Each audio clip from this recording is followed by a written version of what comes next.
Ahmad, kau taruh mana semua perhiasanku? Maafkan saya. Jawab aku sekarang. Maaf, Mak Dam.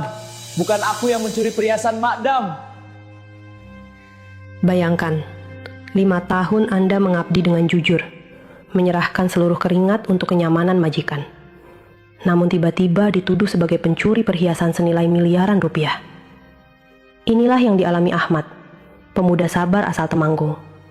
Di depan matanya, Madam Aliyah yang biasanya baik, berubah menjadi hakim yang kejam. "Keluar dari rumahku sekarang," teriaknya. Ahmad pulang dengan air mata, tanpa membawa apa-apa selain harga diri yang hancur. Tapi siapa sangka, rahasia di balik hilangnya perhiasan itu akan membawa sang majikan terbang ribuan kilometer ke pelosok desa di Jawa Tengah untuk satu tujuan yang tak masuk akal. Penasaran bagaimana kebenaran itu terungkap? Tonton sampai habis, karena endingnya benar-benar di luar nalar. Sebelum lanjut, tuliskan di kolom komentar dari kota mana kalian menonton. Semoga yang like dan share video ini dilancarkan rezekinya, hutangnya lunas seketika, dan dipertemukan dengan jodoh yang tulus dan kaya raya. Amin ya Allah. Matahari di kota Riyadh terasa membakar kulit. Namun bagi Ahmad, pria berusia 30 tahun asal Temanggung, panas itu sudah menjadi sahabat karibnya selama 5 tahun terakhir. Ahmad dikenal sebagai pekerja yang luar biasa. Dia bukan sekedar sopir atau pengurus rumah. Dia adalah orang kepercayaan Madam Aliyah, seorang CEO perusahaan tekstil ternama yang tegas, namun sebenarnya memiliki hati yang dermawan. Ahmad selalu memastikan kopi pagi Madam siap tepat waktu. Taman di villa itu selalu hijau, dan setiap kebutuhan rumah tangga terpenuhi tanpa celah. Sifat Ahmad yang rendah hati dan sabar membuatnya disukai oleh staf lainnya. Kecuali satu orang, yaitu Khalid, asisten kepercayaan Madam yang mulai merasa posisinya terancam oleh kedekatan Ahmad dengan sang majikan. Suatu sore yang tenang, badai itu datang tanpa peringatan. Madam Aliyah masuk ke ruang tengah dengan wajah pucat dan mata yang menyala karena amarah. Di tangannya, dia memegang kotak perhiasan beludru merah yang kosong. Kalung berlian warisan ibunya hilang. "Ahmad, kesini kamu!" teriak Madam Aliyah dengan suara yang menggetarkan seisi rumah. Ahmad yang sedang membersihkan vas bunga langsung berlari menghampiri. Dengan wajah bingung, dia bertanya ada apa. Namun, bukan penjelasan yang didapat, melainkan tuduhan yang menghujam jantungnya. "Hanya kamu yang punya akses ke kamar ini selain aku dan Khalid. Khalid ada bersamaku di kantor seharian. Jadi, jelaskan padaku, di mana kalung itu kamu sembunyikan?" Ahmad tertegun, lidahnya keluh. Dia yang selama ini menjaga amanah sekecil apapun, kini dituduh mencuri barang paling berharga milik majikannya. Ahmad bersujud di kaki Madam Aliyah, memohon agar dipercaya. "Demi Allah, Madam, saya tidak mengambilnya. 5 tahun saya di sini. Saya tidak pernah menyentuh satu keping rial pun yang bukan hak saya," ucap Ahmad dengan suara bergetar. Namun, bukti-bukti yang sengaja disiapkan oleh seseorang, mungkin Khalid, terlalu kuat. Sebuah rekaman CCTV yang menunjukkan Ahmad masuk ke kamar itu untuk mengantar pakaian laundry menjadi senjata utama. Madam Aliyah, yang meski baik namun sangat tegas dan membenci pengkhianatan, merasa sangat kecewa. Dia merasa telah memelihara seekor ular di dalam rumahnya. Kekecewaan itu menutup logika dan rasa kasihannya. "Cukup Ahmad, aku tidak akan melaporkanmu ke polisi karena aku masih menghargai pengabdianmu yang dulu. Tapi hari ini juga, kau harus angkat kaki dari rumah ini dan kembali ke negaramu. Aku tidak ingin melihat wajah pencuri lagi di sini." Kalimat itu bagaikan petir di siang bolong bagi Ahmad.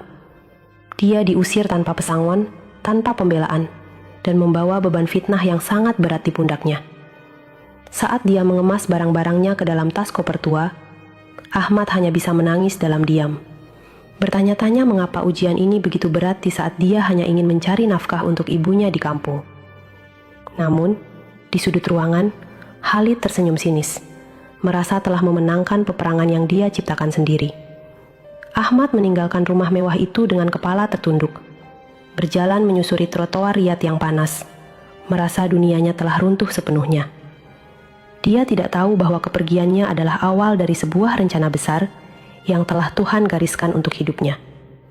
Sesampainya di bandara, Ahmad menata paspornya dengan nanar.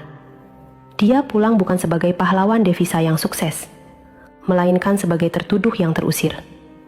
Namun, di dalam hatinya yang paling dalam, dia tetap mendoakan agar Madam Aliyah selalu sehat dan dilindungi. Karena baginya, kebaikan Madam selama 5 tahun tidak bisa dihapus hanya oleh satu kesalahan pahit yang bahkan tidak dia lakukan. Ahmad naik ke pesawat dengan keyakinan bahwa jika dia memang benar, maka kebenaran itu akan menemukan jalannya sendiri. Entah kapan dan bagaimana caranya. Perjalanan udara dari Riyadh menuju Jakarta terasa sangat panjang bagi Ahmad.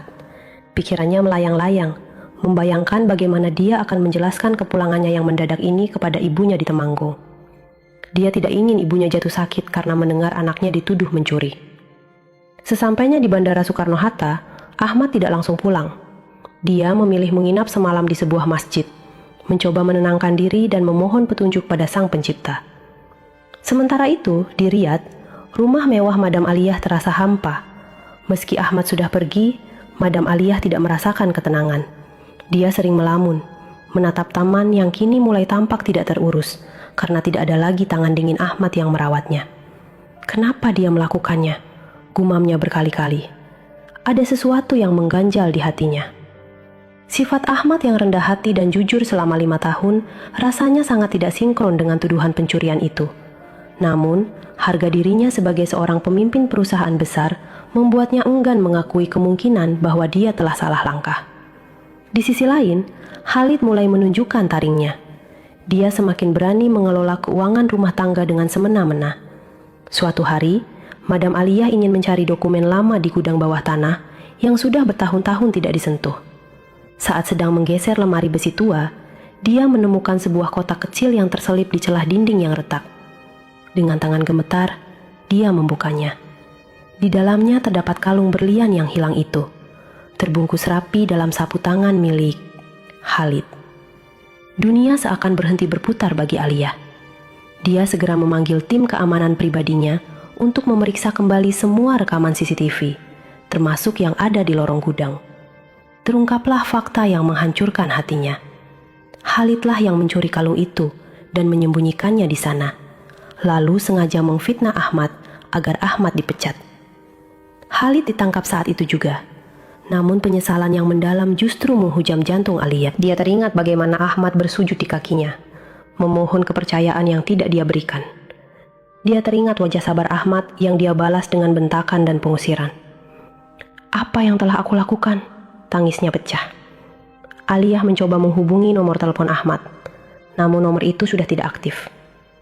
Dia menghubungi agen penyalur tenaga kerja, namun mereka hanya tahu bahwa Ahmad sudah pulang ke kampung halamannya di Temanggung. Penyesalan itu berubah menjadi obsesi. Aliyah merasa tidak akan bisa tidur tenang sebelum dia memohon maaf langsung di depan Ahmad. Dia yang biasanya hanya peduli pada bisnis, kini memutuskan untuk mengambil cuti panjang. Dia menyiapkan segala sesuatunya, bukan untuk berlibur, melainkan untuk melakukan perjalanan mencari seorang pria sederhana yang telah dia lukai hatinya secara mendalam. Di Temanggung, Ahmad sudah mulai terbiasa dengan kehidupan lamanya.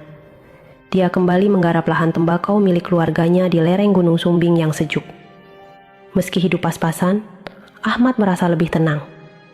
Namun, berita tentang dia yang dipulangkan secara mendadak mulai menjadi buah bibir negatif di desanya.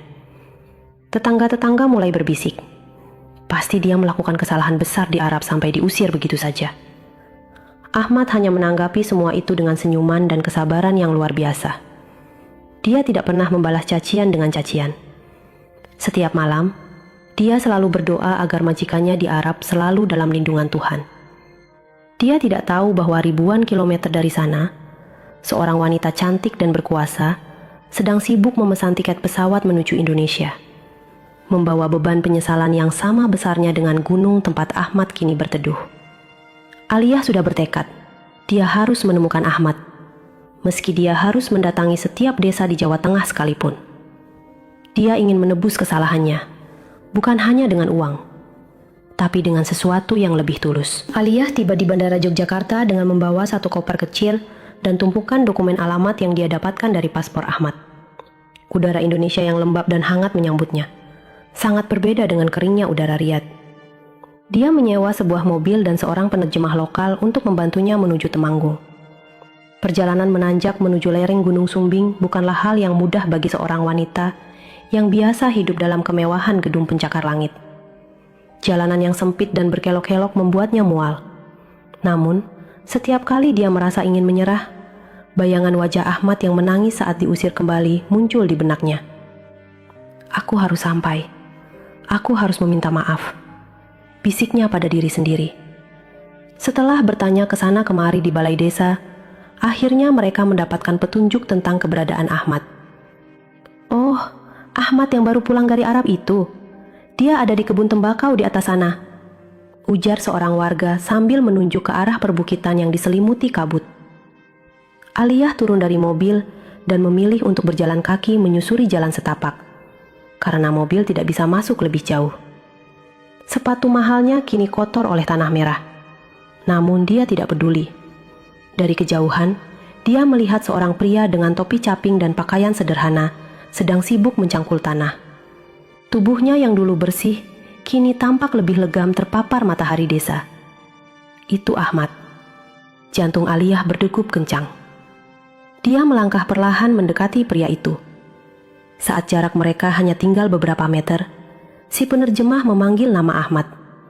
Pria itu menoleh, dan seketika cangkul di tangannya terlepas. Ahmad terdiam mematung. Dia menggosok matanya berkali-kali, mengira bahwa udara gunung yang dingin telah membuatnya berhalusinasi. Namun, sosok di depannya tetap ada.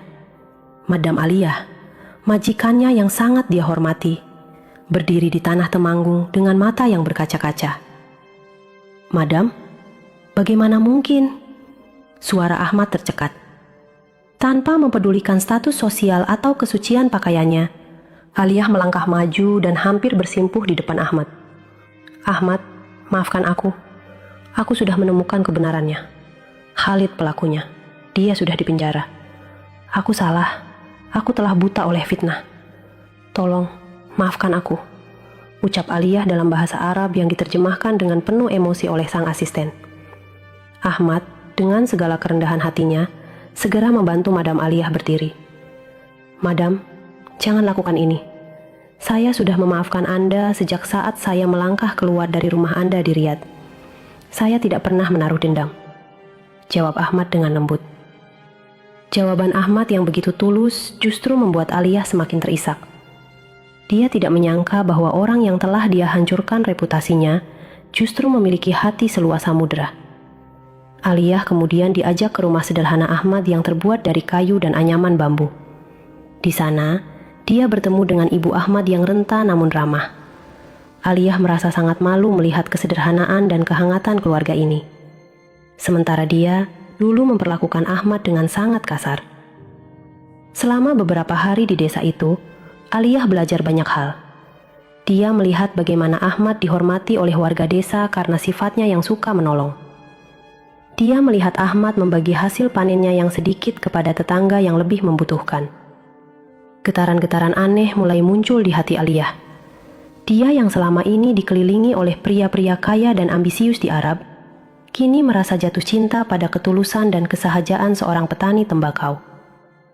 Dia merasa bahwa di tempat terpencil inilah dia menemukan arti hidup yang sesungguhnya.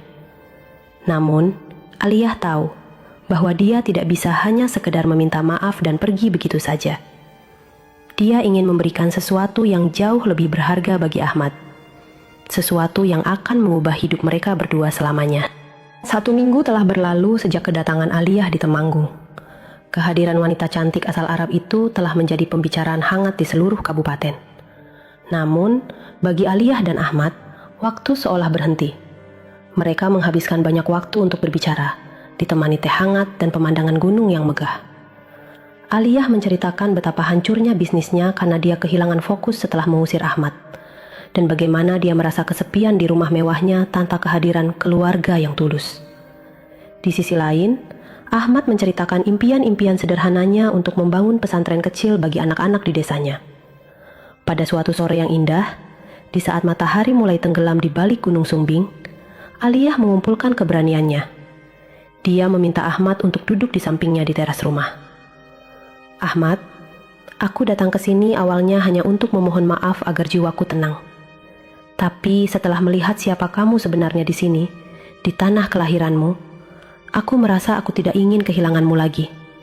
Bukan sebagai pekerja, tapi sebagai pendamping hidupku," ucap Aliyah dengan suara yang bergetar namun pasti. Ahmad terkesiap. Dia, seorang mantan TKI yang pernah difitnah mencuri, kini dilamar oleh majikannya yang kaya raya. "Madam, Anda tahu siapa saya. Saya hanya rakyat jelata, sementara Anda adalah..." Belum sempat Ahmad menyelesaikan kalimatnya, Aliyah meletakkan jari di bibirnya. "Di mata Allah, kita sama, Ahmad. Kesabaranmu, ketulusanmu, dan caramu memaafkan adalah kekayaan yang tidak bisa dibeli dengan berlian apapun di dunia ini. Maukah kamu membangun masa depan bersamaku?